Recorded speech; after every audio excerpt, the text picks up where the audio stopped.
All right, time for the second video. Welcome back, everybody. Today, I wanted to touch on a topic that is super important and is a very common excuse that I tend to hear from just about anyone I talk to when it comes to their money, and it's time. A lot of people like to say they just don't have enough time to worry about personal finance or invest or learn or whatever the excuse is that they want to add on to the thing that they don't have time for. And I'm here to hopefully give you a few tips that'll help you get more time out of your day in order to focus on personal finance, but also to tell you to just cut it out. In a nutshell, we're obviously going to do things that are important to us, and we're going to focus on the things that we prioritize. So if you can look me in the face and tell me you don't have time to do something, I'm mostly going to call crap on you, because we all have time to do what it is that we focus on. Our time goes where we put our attention. And the issue is you're just not putting your attention on your money, whether it be fear, ignorance, laziness, whatever it may be. You don't want to put the time in to make the money work for you and learn how to get a better control on the money that you have. All right. So what I want to do is I want to start a little bit simply here and talk about like little basic things that you can focus on. And money should always be one of the things that you focus on in your life. Sounds silly. Money's important. Like I said in the last video, you hear things like it's the root of all evil. That's garbage. It is a key cog in our way of life as humans, especially here in the United States. We needed to live. We needed to provide ourselves with shelter and food and so on.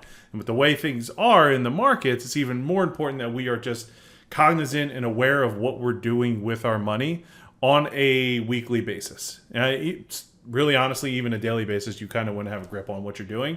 But if you break it down at least to a weekly level, you can then balance out your daily, expenditures and what you're going to be doing with your money. But where I really want to focus here is like the side of where your money is going, that it's going to make more money for you, which I will definitely talk about in a later video. All right. So how do we find the time when it comes to budget and financial planning? And the simplest thing I could possibly tell you is you have to schedule it. If you don't put it in front of you, odds are you'll forget about it and you won't do it.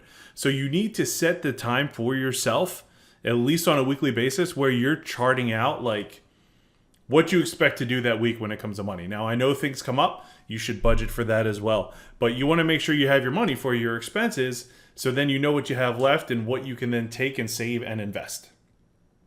All right, it's going to be super important that you lay this out so you're just aware of it. And a weekly planner is one of the best ways for you to do this.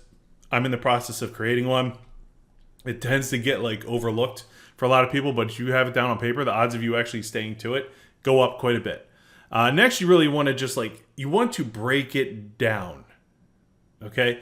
You want to see where your money's going. If you have $1,000 coming in and you don't know where it's going or how it's being spent, then you're already doing something wrong. So you want to lay it out so you can plan for what you need to do, what you're spending. If you're planning for a big purchase, what money you're putting aside to spend on that big purchase, what bills you have to pay on a week-to-week basis, just to keep it really simple for yourself so you're just aware of it.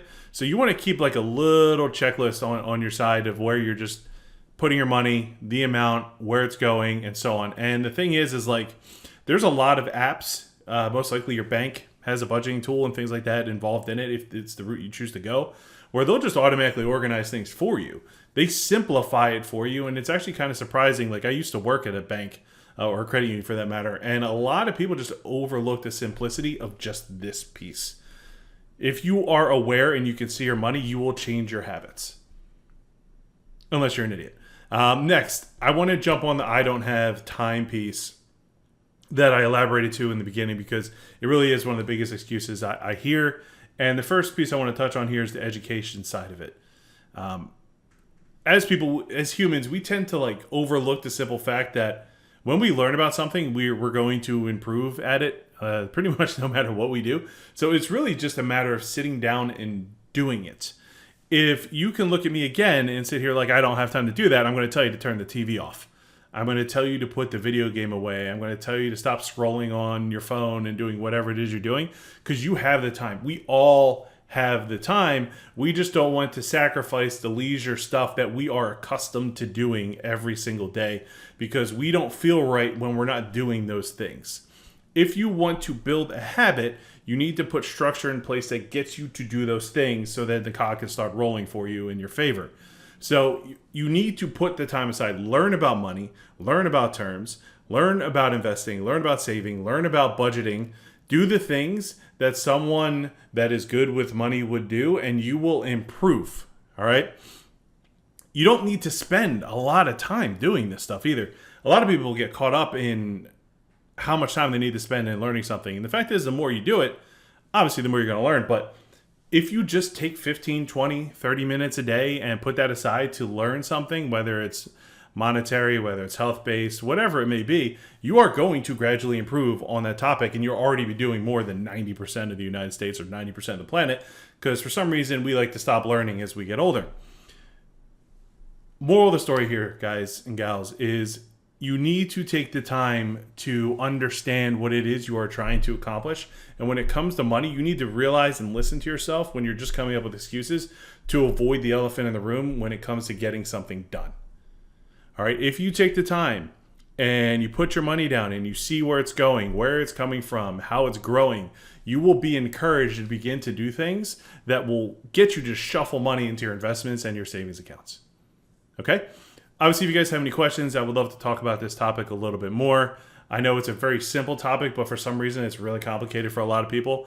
In the conversations I have with friends and family, they just don't even understand things on a basic level. And then when I tell them they need to take the time to do it, it's like, I don't have time. That's garbage. All right? So keep your head straight. Focus on what it is that is important to you. And obviously, if you're here watching this, personal finance and money is important to you. So make sure you take care of the things that you're doing so you just get better at them. All right? Talk soon.